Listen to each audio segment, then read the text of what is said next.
I'm concerned about a cell sitting inside America today.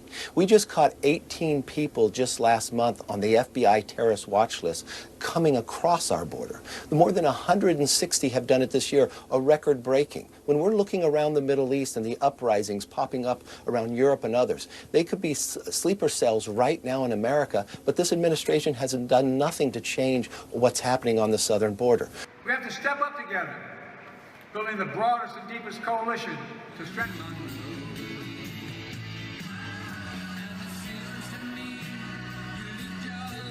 We start this noon with a significant development in the case of a man found dead at an amusement park in Glenwood Springs. Investigators just revealed the man was dressed in tactical gear and was found heavily armed with guns and bombs. Our investigative reporter Jeremy Hoholike here with the latest details in this case at Glenwood Caverns. This is all very alarming, Jeremy, honestly. Yeah, we should start off by saying there's really no threat to the public at this moment. But this revelation certainly raises all sorts of questions. And this news also indicates that this man had plans to do something quite devastating here. So let's begin how this all unfolded starting on Saturday morning. Someone found a man's body inside the Glenwood Caverns Adventure Park.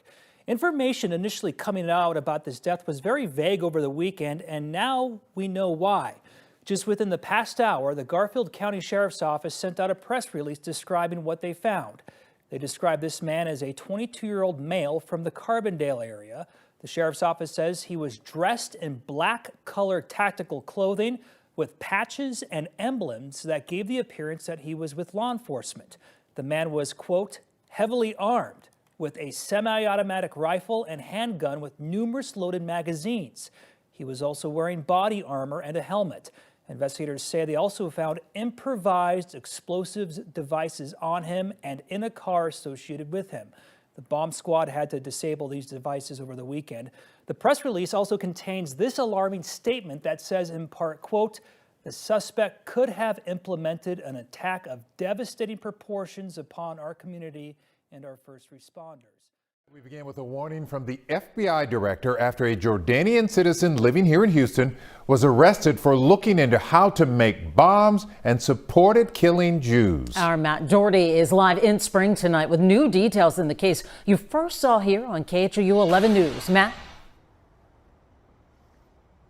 Yeah, this is one of the gun ranges where the suspect practiced firing weapons. The feds say he took video of that practice and posted it to social media. That's what first put him on the radar of the FBI. 20-year-old Sohaib Abu Yash is in federal custody tonight. Federal law prohibits most immigrants seeking asylum from possessing or firing a weapon. But that's exactly what prosecutors say he did, and in new court documents, that's not all they're alleging. The feds say Abu Yash was in contact with others who share a radical mindset and also viewed specific and detailed content posted by radical organizations. That content included lessons on how to make bombs or explosive devices. Prosecutors say he also made statements to others that supported the killing of people of certain religious faiths. They also say he had conversations about violence and being a martyr in support of a religious cause. Our most immediate concern is that violent extremists, individuals or small groups, will draw inspiration from the events in the Middle East. The FBI's director today referencing Abu Yash during a hearing on Capitol Hill as he warned the terror threat in the United States has reached the highest level in years. Today, we visited two Houston area gun ranges where prosecutors say Abu Yash trained. The first, Saddle River Spring gun range in Spring. The other in Northwest Harris County at Range USA. No one at either location would speak on camera, but according to court documents, they've cooperated with federal law enforcement. Not far from Range USA, we found the Northwest Harris County home where Abu Yash lived. And although there were people inside, they would not answer the door. Neighbors told us they had not heard anything about his arrest or the alleged extremist threat living right next door.